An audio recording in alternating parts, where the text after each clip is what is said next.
Explorons aujourd'hui l'essence de l'impossible à travers 10 destins dont les dons redéfinissent ce que signifie vraiment être un humain.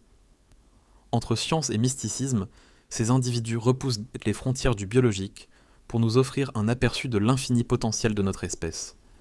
Numéro 10. Michel Lotito. La solitude de l'indestructible.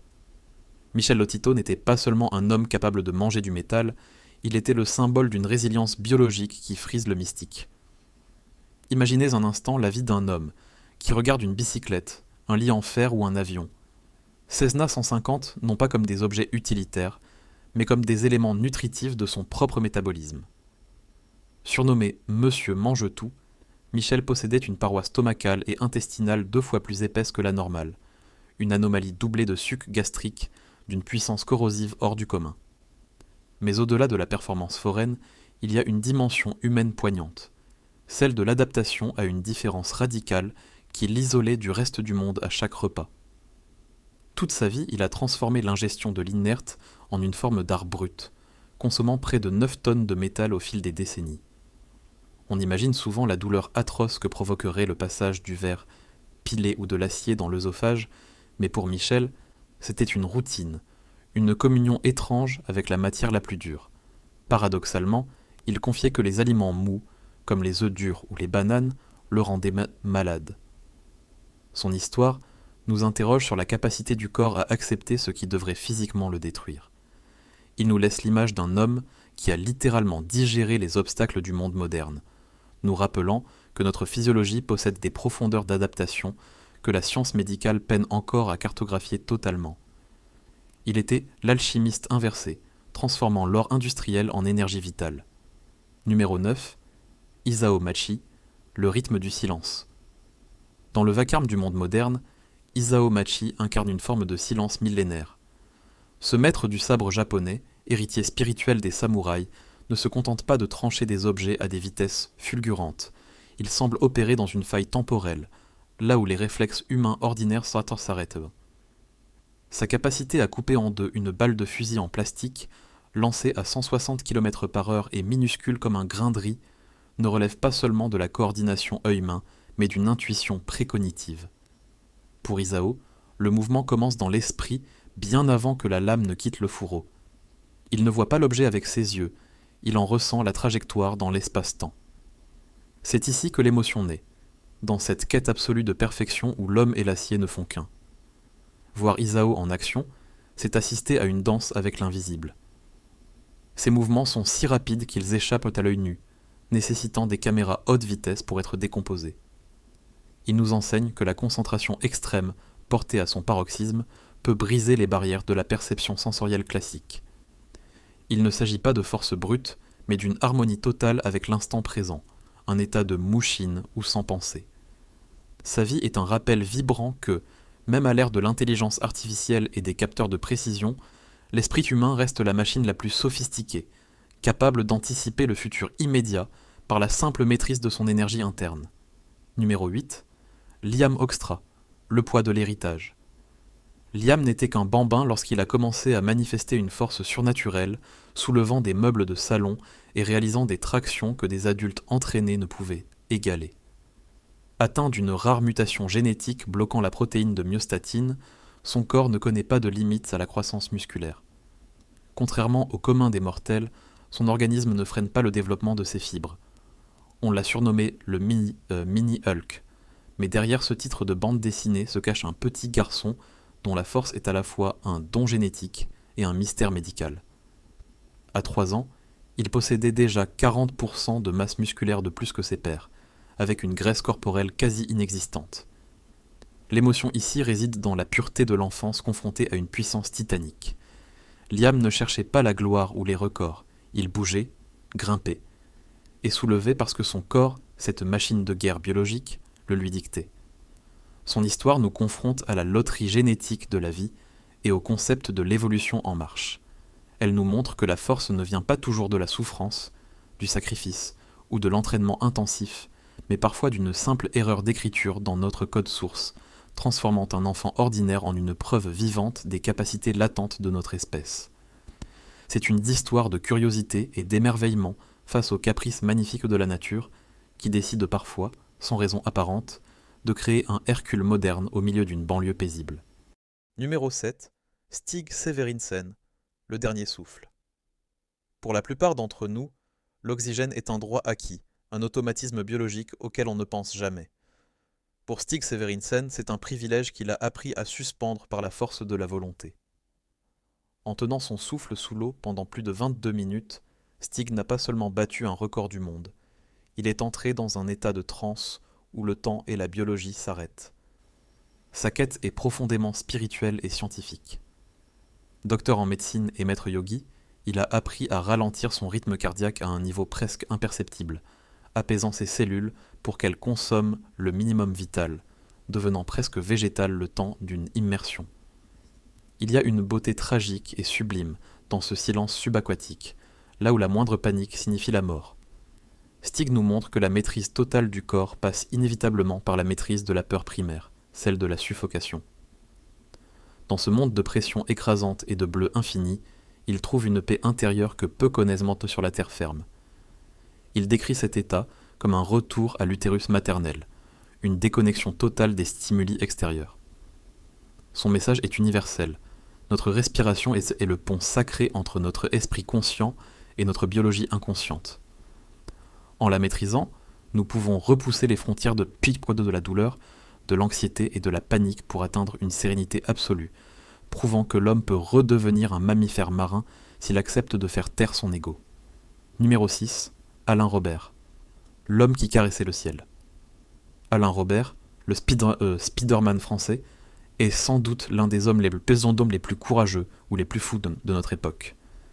Sans corde, sans filet de sécurité, avec seulement de la magnésie sur ses doigts, souvent noués par l'arthrose, il escalade les gratte-ciels les plus hauts et les plus lisses du monde, des tours de Dubaï au sommet de Chicago.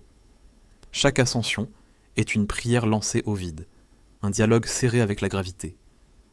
Pour lui, la ville n'est pas une jungle de béton froide, mais un massif montagneux vertical qu'il faut apprivoiser avec humilité. Une seule erreur, un seul spasme musculaire, et c'est la chute fatale. Ce qui est profondément bouleversant chez Alain, c'est sa vulnérabilité assumée. Victime de plusieurs chutes graves au début de sa carrière, il souffre de vertiges chroniques, et Pitt est considéré comme invalide à 66% par la sécurité sociale. Et pourtant, il continue de défier les lois de la physique. C'est le triomphe absolu de la volonté sur la faiblesse physique et le handicap. Chaque prise qu'il saisit, à des centaines de mètres de hauteur, est un acte de liberté pure et de rébellion contre la sédentarité. Dans un monde de plus en plus sécurisé, aseptisé et prévisible, Alain Robert nous rappelle le prix et la beauté sauvage du risque. Il grimpe pour se sentir vivant, nous montrant que la peur n'est pas une fin en soi, mais un moteur puissant pour s'élever, au sens propre comme au figuré, au-dessus de la condition humaine ordinaire. Numéro 5. Daniel Tammet. La symphonie des nombres. Daniel Tammet ne voit pas les chiffres comme des symboles abstraits ou des outils de calcul. Pour lui, le chiffre 1 est un flash blanc et brillant. Le 9 est une présence grande, sombre et intimidante. Atteint d'une forme de génie autistique et de synesthésie, son cerveau est une toile de maître où les mathématiques se transforment en paysages colorés et texturés. Lorsqu'il a récité de mémoire 22 514 décimales de pi pendant plus de 5 heures, il ne faisait pas un effort de mémorisation laborieux. Il décrivait simplement le paysage émotionnel et visuel qui défilait dans sa tête comme un film panoramique. L'émotion que dégage Daniel est celle d'une immense sensibilité. Il nous fait entrer dans un univers où la logique la plus froide devient de la poésie pure. Sa capacité à apprendre une langue complexe comme l'islandais, en seulement 7 jours pour relever un défi télévisé, nous montre la plasticité incroyable du cerveau humain lorsqu'il est libéré des filtres conventionnels. Daniel n'est pas une calculatrice biologique, c'est un artiste de la pensée. Il nous prouve que la neurodiversité n'est pas une anomalie qu'il faut chercher à guérir, mais une richesse inestimable à explorer. Son témoignage change notre regard sur l'autisme, transformant ce que la société voit comme une barrière en une fenêtre ouverte sur une autre façon, peut-être plus belle, de percevoir la réalité qui nous entoure. Numéro 4. Wim Hof, le feu intérieur. Wim Hof, mondialement connu sous le nom de l'homme de glace, est devenu une icône de la résistance physique, mais son origine est ancrée dans une profonde et sombre douleur humaine. Après la perte tragique de sa femme, il a trouvé dans le froid extrême un moyen de calmer le vacarme de son esprit endeuillé et de reprendre le contrôle de sa propre existence. En courant des marathons au-delà du cercle polaire en simple short ou en restant immergé dans des bacs de glace pendant des heures sans que sa température corporelle ne chute, Wim a prouvé scientifiquement que l'esprit peut commander au système immunitaire et au système nerveux autonome. Son histoire est celle d'une rédemption par la nature sauvage. Il ne cherche pas à être un surhomme isolé sur son piédestal. Il cherche passionnément à rendre l'humanité plus forte et plus résiliente. Sa méthode de respiration, aujourd'hui étudiée par les plus grandes universités, est un cri de guerre contre la maladie, l'inflammation et la dépression moderne. Wim incarne cette chaleur humaine qui refuse de s'éteindre, même par des températures polaires. Il nous rappelle, avec une énergie débordante, que nous portons tous en nous un feu intérieur, capable de consumer nos peurs les plus glaciales et nos traumatismes les plus profonds, si nous avons le courage de respirer profondément et de confronter nos limites. Numéro 3. Stephen Wiltshire. L'objectif du cœur. Stephen Wiltshire est souvent appelé l'appareil photo vivant, mais ce titre est presque trop technique et froid pour décrire l'âme de son talent. Diagnostiqué autiste durant son enfance et resté muet pendant des années, Stephen a trouvé son unique langage dans la pointe de ses stylos. Après un seul survol en hélicoptère d'une mégalopole complexe comme New York, Londres ou Rome, il est capable de la reproduire de mémoire sur des fresques de plusieurs mètres, avec une précision architecturale époustouflante, allant jusqu'au nombre exact de colonnes d'un temple ou de fenêtres sur un gratte-ciel. L'émotion ici est celle de la communication pure par-delà les mots. Ce que Stephen ne pouvait pas exprimer par la parole, il l'a hurlé à travers ses dessins panoramiques. Ses œuvres ne sont pas de simples copies serviles de la réalité. Elles sont vibrantes, pleines de vie et de nuances. Voir Stephen dessiner pendant des heures dans un silence de cathédrale, c'est assister à une communion parfaite entre un homme et son environnement. Il nous montre que le talent exceptionnel est parfois le refuge ultime de l'âme et que la mémoire n'est pas qu'un stock de données binaires, mais une manière poignante de s'approprier la beauté du monde pour ne jamais la laisser s'échapper. Il a transformé son isolement initial en un pont magnifique jeté vers le reste de l'humanité. Numéro 2. Kim Peek, l'encyclopédie de l'âme. Kim Peek était le vrai Rain Man, l'homme qui a inspiré le personnage oscarisé d'Interface avec le monde. Son cerveau était une anomalie physique fascinante. Il est né sans corps calleux, la structure qui relie normalement les deux hémisphères cérébraux. Cette configuration unique lui permettait de lire 2 pages d'un livre simultanément, l'œil gauche lisant la page de gauche et l'œil droit celle de droite, et d'en retenir 98% du contenu de manière permanente. À la fin de sa vie, il connaissait par cœur plus de 12 000 ouvrages, des annuaires de codes postaux aux symphonies classiques, en passant par l'histoire universelle. Pourtant, malgré cette puissance de calcul mental phénoménale, Kim avait besoin d'aide pour les tâches les plus simples du quotidien, comme boutonner sa chemise ou se brosser les dents. C'est dans ce contraste saisissant que réside toute l'émotion de son récit. Kim était un pur génie de l'information, mais son véritable don, selon ceux qui l'ont côtoyé, était son affection sans filtre et sa bienveillance pour les gens. Accompagné de son père dévoué, Fran, qui a sacrifié sa vie pour le soutenir, il a passé son existence à partager son savoir avec une générosité désarmante. Kim Peek nous rappelle que l'intelligence brute ne vaut rien sans la connexion humaine. Il était une bibliothèque vivante dont chaque livre, chaque page mémorisée, parlait en filigrane d'amour filial et de la complexité fascinante de l'esprit humain. Numéro 1. Daniel Kish, La lumière de l'écho. En première place de ce classement se trouve Daniel Kish, non pas pour une mutation génétique de naissance ou une force physique brute, mais pour la plus incroyable démonstration de résilience sensorielle et de plasticité neuronale. Devenu totalement aveugle dès l'âge de 13 mois suite à un cancer de la rétine, Daniel n'a jamais accepté les limites imposées par son handicap. Il a appris seul à voir, en utilisant l'écolocalisation, exactement à la manière des chauves-souris ou des dauphins. En produisant de petits claquements de langue sec, il interprète les ondes sonores qui rebondissent sur les objets environnants, ce qui lui permet de faire du vélo dans le trafic, de randonner seul en montagne et de vivre une vie d'une indépendance totale.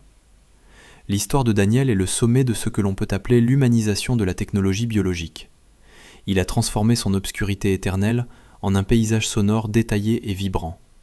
Il ne se définit jamais par ce qu'il a perdu, mais par le sens nouveau qu'il a créé de toutes pièces.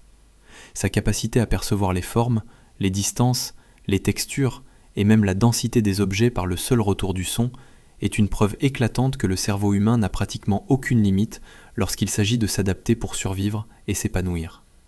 Daniel Kish nous enseigne avec force que la vision n'est pas une affaire Dieu, mais une affaire de perspective et de courage. Il est la preuve ultime que l'esprit peut éclairer le chemin, même quand le monde semble plongé dans la nuit la plus profonde, nous invitant à voir au-delà des apparences. Numéro 11. Moment des cas imprévus. Imaginez un monde où l'ADN ne suit plus aucune règle. Léo et Clara sont les visages d'une réalité médicale méconnue, le syndrome d'hyperadaptation tissulaire. Clara est née avec une structure maxillaire unique, permettant une ouverture buccale dépassant l'entendement, tandis que Léo souffre d'une élongation cervicale rarissime liée à une mutation des fibres collagènes. Ces cas, bien que visuellement perturbants, illustrent la capacité fascinante et parfois terrifiante de notre corps à se transformer. Entre mystère biologique et résilience humaine, leur existence nous pousse à redéfinir les frontières de la normalité. Et si ces anomalies étaient les prémices d'une évolution future ?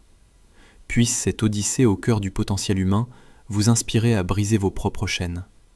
En observant ces 10 destins, rappelez-vous que l'extraordinaire n'est souvent qu'une limite que nous n'avons pas encore osé franchir. Soyez l'architecte de vos propres miracles.